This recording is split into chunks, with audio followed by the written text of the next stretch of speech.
in the vast expanse of the Orion Arm, where countless civilizations had forged intricate alliances and rivalries over millennia, humanity remained a curious newcomer. The Galactic Consortium, a loose federation of 17 spacefaring species, had welcomed Earth with cautious optimism just 37 standard cycles ago.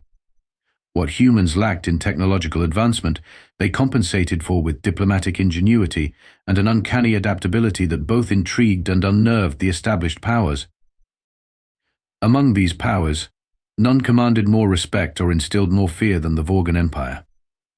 The Vorgans, a silicon-based species evolved from the pressure cookers of a high-gravity world, had expanded methodically across 12 star systems.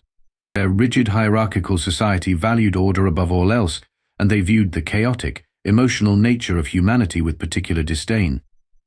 Yet economic necessities had forced even the proud Vorgans to establish formal relations with Earth. Ambassador Jack Thornton represented the best of human diplomatic corps, patient, perceptive, but possessed of a disarming wit that had proven surprisingly effective across species barriers. A veteran of first contact scenarios, Thornton had successfully navigated the complex cultural waters of 6 alien civilizations before his appointment to the Vorgan homeworld of Kazgarul. His unflappable demeanor and respect for protocol had, against all expectations, begun to thaw the traditionally frigid Vorgan-human relations. Until the 43rd day of the Shimmering Sky Festival. The official Vorgan report described it as an unfortunate security malfunction. During a ceremonial procession through the crystal corridor of the Imperial Palace, a defensive energy field unexpectedly activated as Thornton passed through, instantly reducing the ambassador to constituent atoms.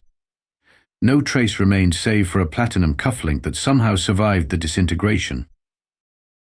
The Vorgan High Command issued immediate apologies, citing ancient security protocols that had somehow been triggered by an electromagnetic anomaly unique to human biology.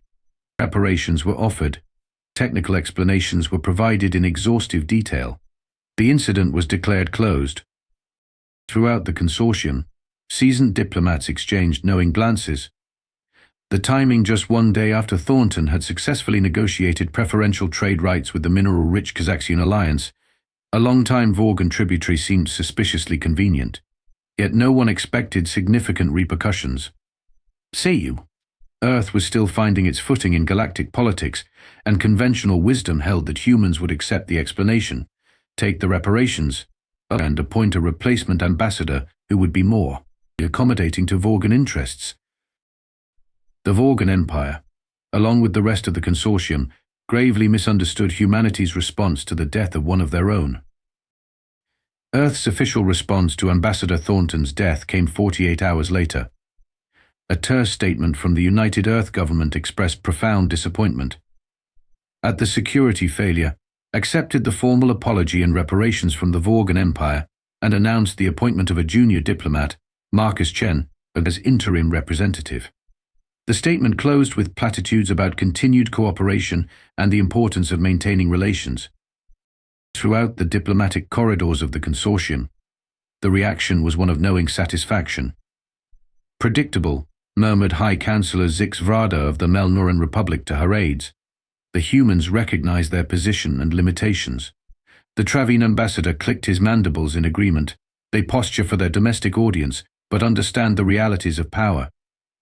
Only the Adari, with their empathic sensitivities, seemed unsettled.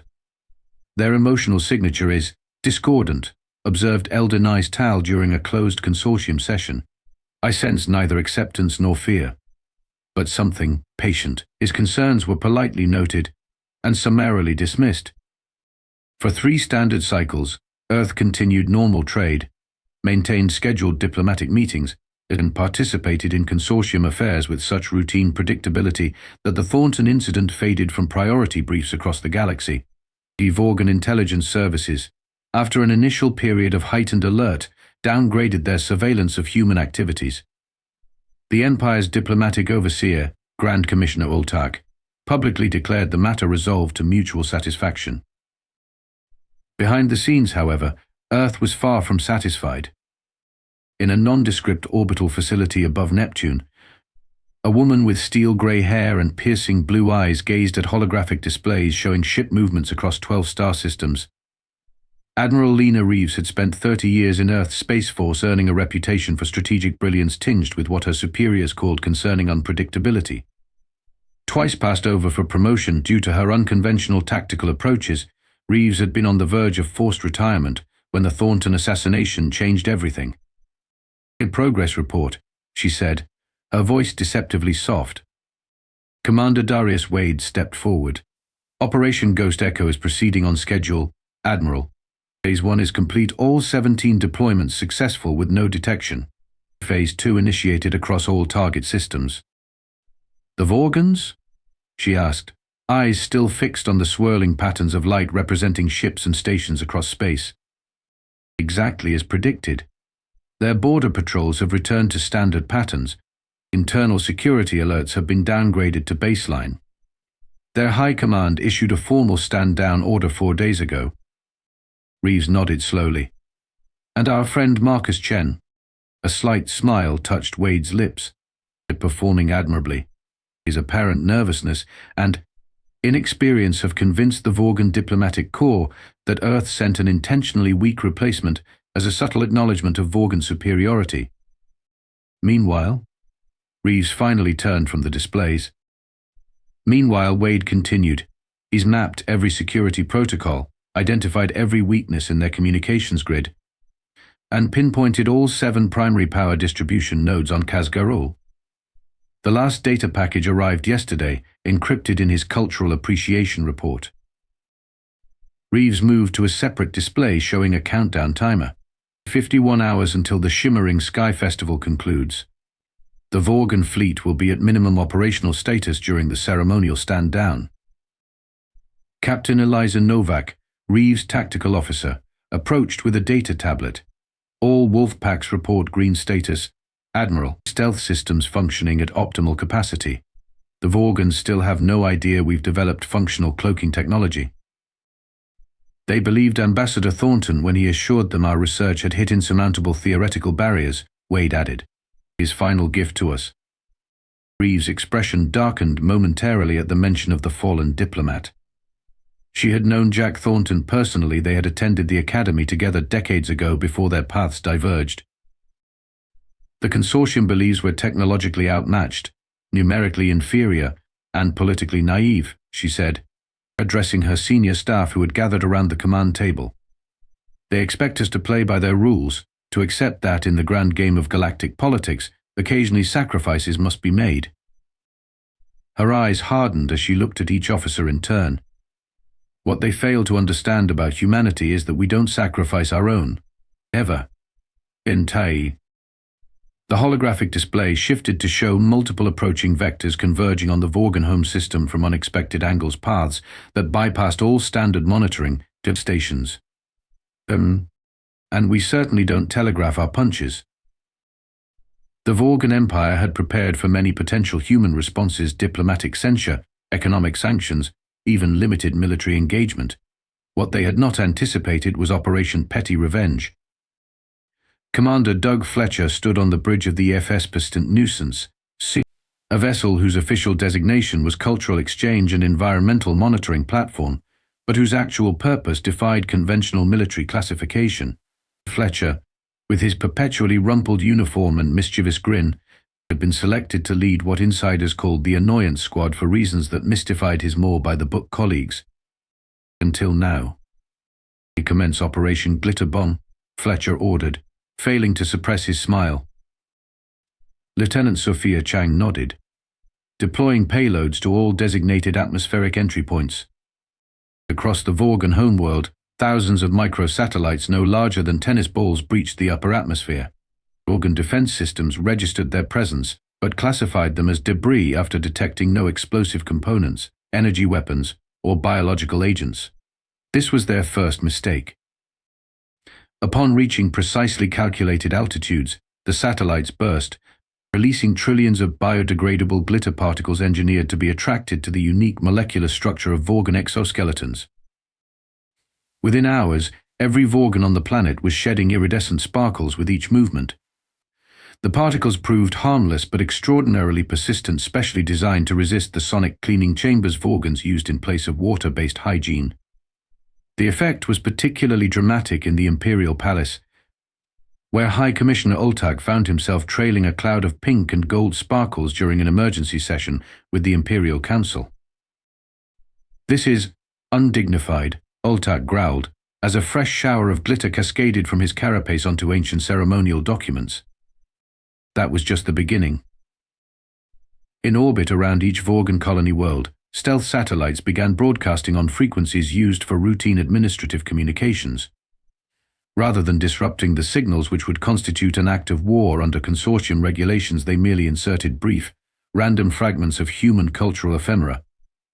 Vorgan administrators found their important directives occasionally interspersed with recipes for chocolate chip cookies, lyrics to 20th century pop songs, and outdated Earth memes. "These humans are incomprehensible," muttered Colonial Governor Dragver, as his subordinate's report on mining production was interrupted by detailed instructions for performing the Macarena.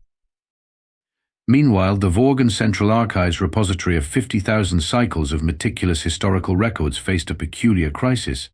Archivists discovered that someone had accessed the systems and made thousands of minor, almost imperceptible alterations. Historical dates had been shifted by single days, statistical records showed inexplicable rounding errors, and ceremonial protocols had subtle but confounding amendments.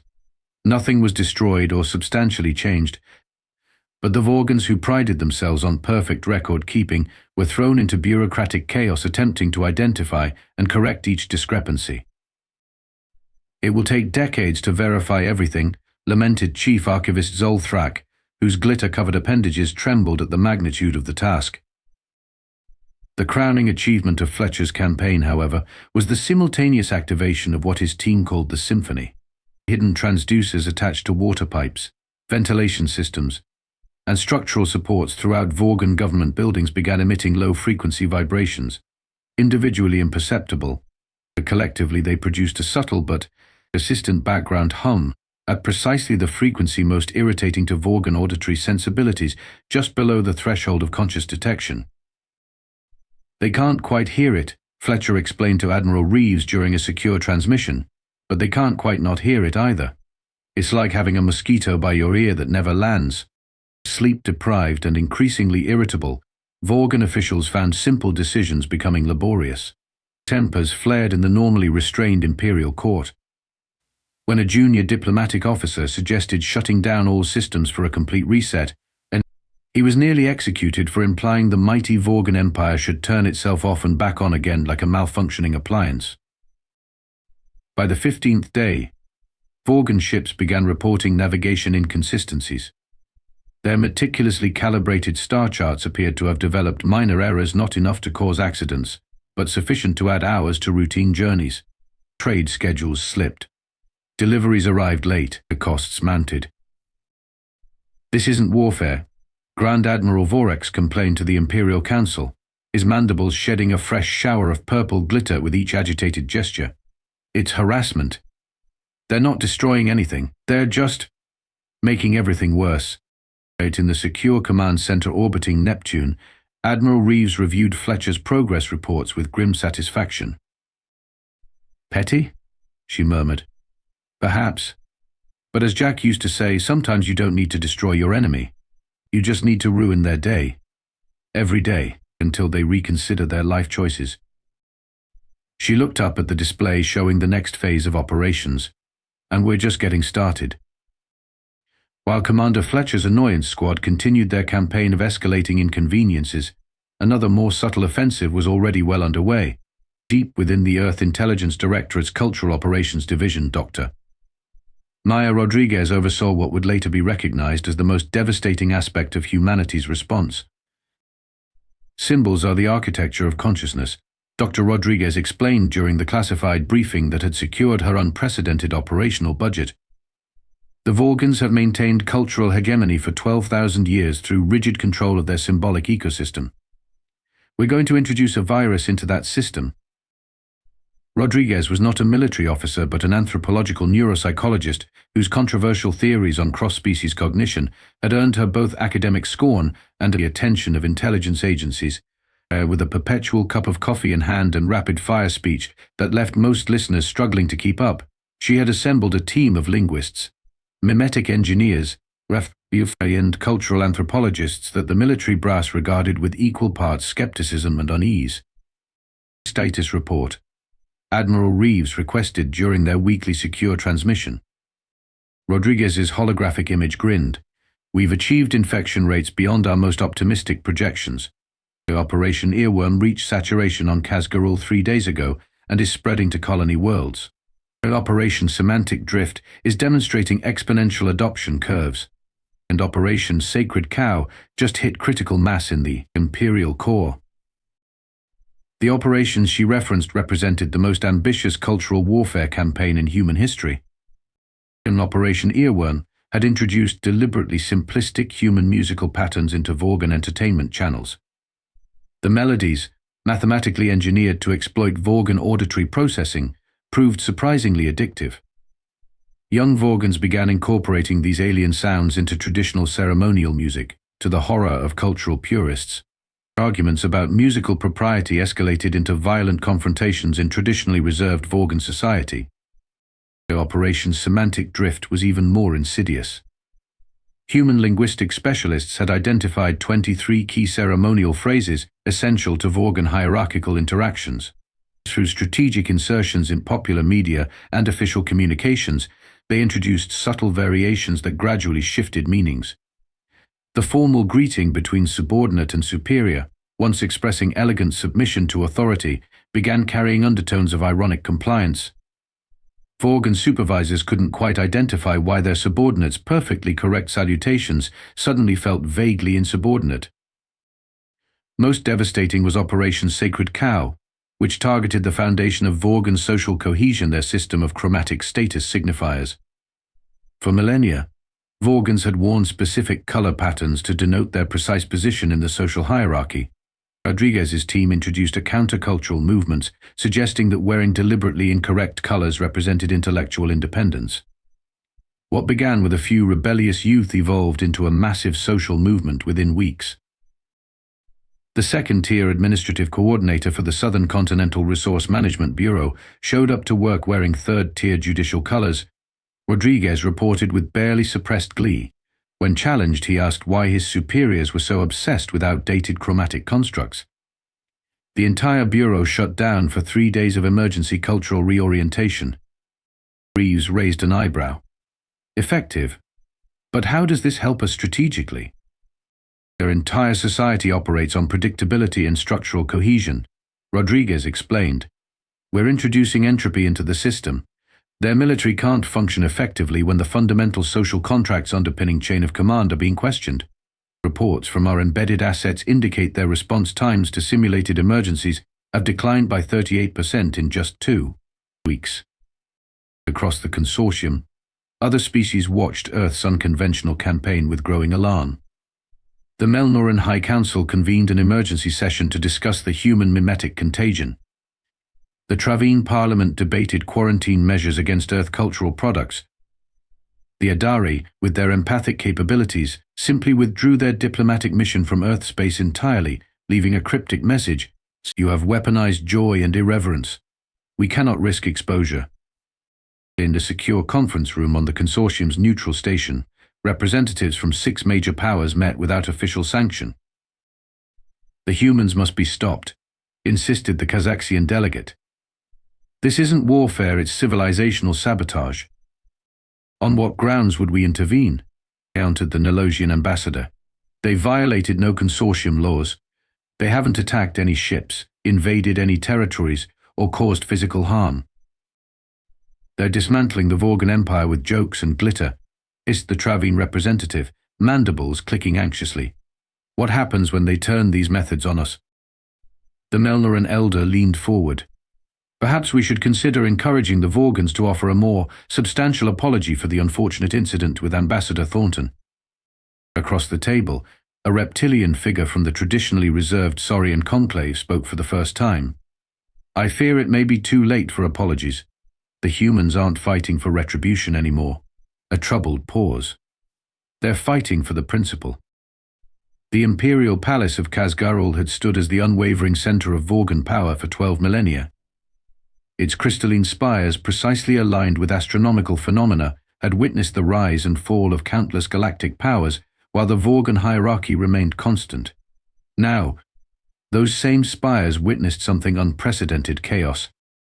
Grand Commissioner Oltak, once the embodiment of Vorgan authority, entered the Imperial Council chamber trailing a cloud of persistent glitter, now in 7 different colors thanks to Commander Fletcher's latest upgrade. The chamber, designed for perfect acoustics, hummed with Rodriguez's maddening subliminal frequencies. Most disturbing of all, 3 junior councillors were wearing wildly inappropriate color patterns, and no one was acknowledging this fundamental breach of protocol. "The situation has become untenable," Oltak announced, his voice lacking its customary resonance. Sleep deprivation had dulled his normally intimidating presence. "Our military readiness has declined by 36%. The colonial administrators report widespread insubordination disguised as cultural innovation. And our central archives remain compromised despite 4 complete system purges." Supreme Commander Varric, the Empire's highest military authority, raised a glitter-dusted appendage. "We have identified the source vessels for these attacks. We can launch a decisive military response." "And violate consortium non-aggression protocols?" interrupted Economics Minister Zoll. "The humans have been meticulous in their provocation.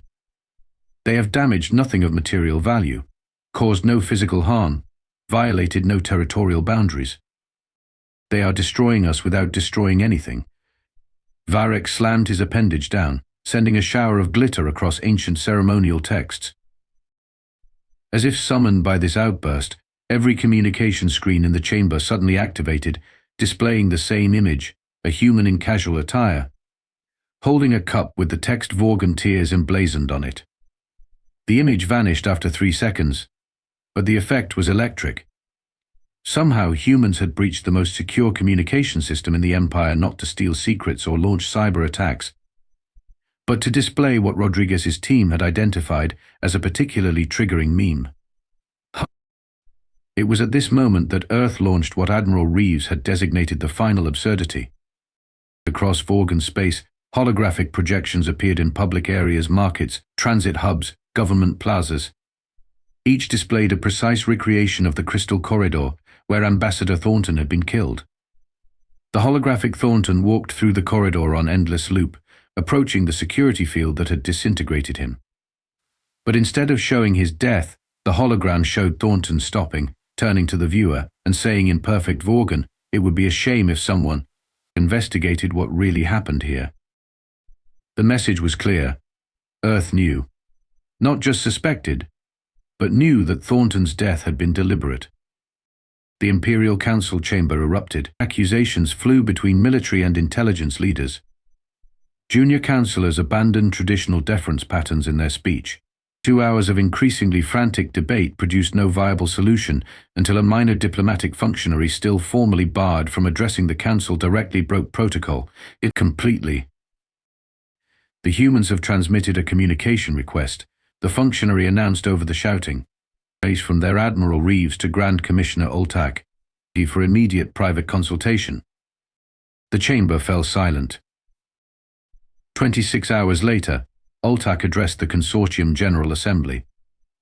His once immaculate exoskeleton still sparkled faintly despite obvious attempts at thorough cleaning. His posture, normally rigidly formal, showed subtle signs of strain. "In the interest of galactic harmony," he began, each word precisely measured, "the Vorgan Empire wishes to correct the historical record regarding the regrettable fate of human Ambassador Thornton. After extensive internal investigation, we have determined that certain elements within our security apparatus exceeded their authority and modified protective systems with clear intent to harm. The responsible individuals have been identified and will face appropriate consequences." A murmur ran through the assembly. No major power had ever admitted to assassinating a consortium diplomat. The precedent was shocking. Furthermore, Oltak continued, visible discomfort in his bearing, "The Vorgan Empire acknowledges the creative response of Earth in bringing this matter to appropriate resolution. We have agreed to Earth's terms for formal reconciliation." Those terms, transmitted to all consortium members moments later, sent ripples of disbelief through diplomatic circles. Earth demanded. 1. A formal, public apology broadcast across all consortium channels. 2. The establishment of the Thornton Institute for Diplomatic Transparency on the Vorgan homeworld. 3. Annual Thornton Memorial Lectures to be delivered by human representatives to Vorgan diplomatic academies. 4. The right to install cultural observation posts near key Vorgan facilities. 5. A ceremonial gift of 100 Vorgan ceremonial daggers traditionally never surrendered to outsiders. 6. X6. And most remarkably, the adoption of International Jack Thornton Day as an official Vorgan holiday, during which all Vorgans would wear a specific shade of blue, the color of human diplomatic uniforms. No reparations. No territorial concessions, no military restrictions. Just a series of largely symbolic demands that would serve as permanent, irritating reminders of the incident. In a private chamber, the Adari ambassador turned to his Melnoran counterpart. The humans could have demanded anything. They could have extracted tremendous material advantage. They extracted something far more valuable. The Melnoran replied quietly. They have ensured that every Vorgan, for generations to come, will remember what happens when you harm a human diplomat. They are dangerously petty, whispered the Adari, a new emotion coloring his empathic field, respect tinged with fear. No, corrected the Melnoran. They are dangerously principled, and they have taught the galaxy a lesson about humanity that none of us will soon forget. On the Neptune command station, Admiral Reeves closed the transmission and turned to her staff. Ambassador Thornton once told me that in diplomacy, it's not about making your enemies fear your strength.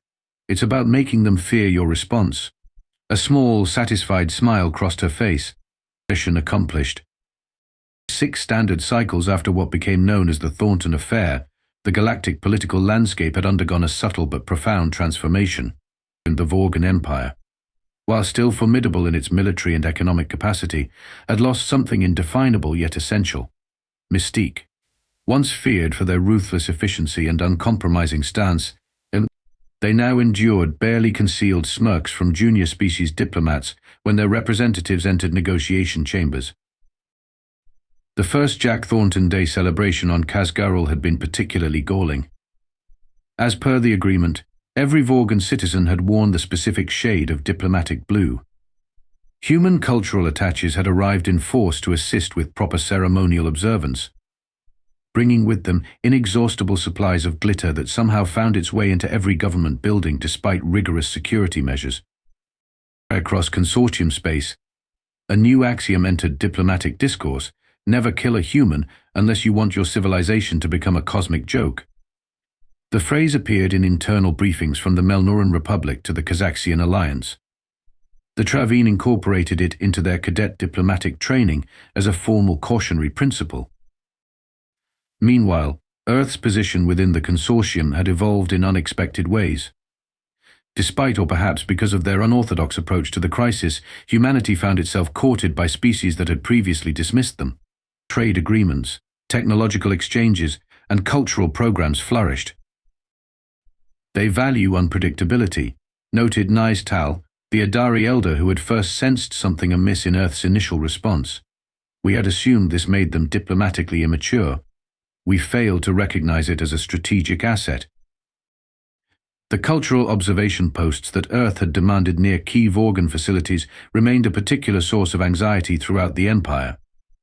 Officially staffed by human anthropologists studying Vorgan societal developments, the small stations transmitted nothing suspicious and engaged in no apparent intelligence gathering. They simply existed, watching. Their bland, pleasant human occupants rotating every few months, always smiling, always meticulously following Vorgan protocols. "What are they doing?"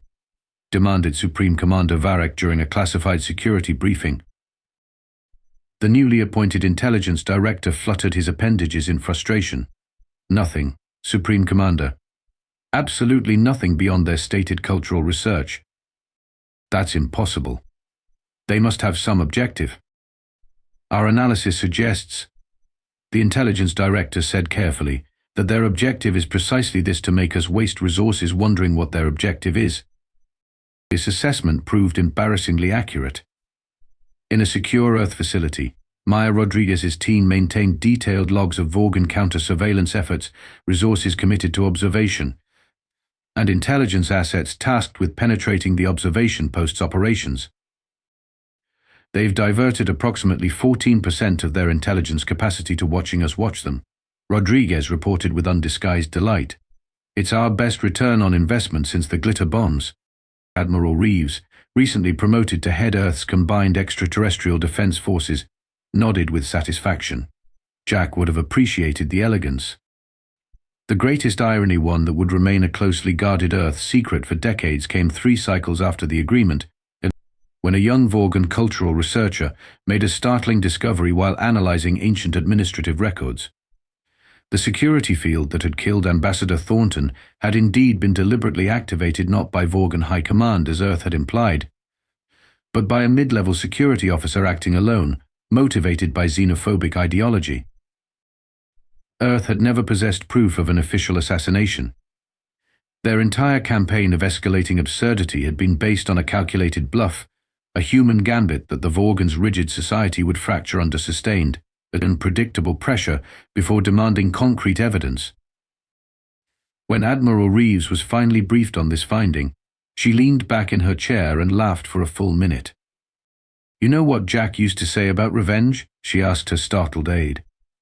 "He said the best revenge isn't just a dish best served cold, it's a dish the other person isn't even sure you're serving until they've cleaned their plate."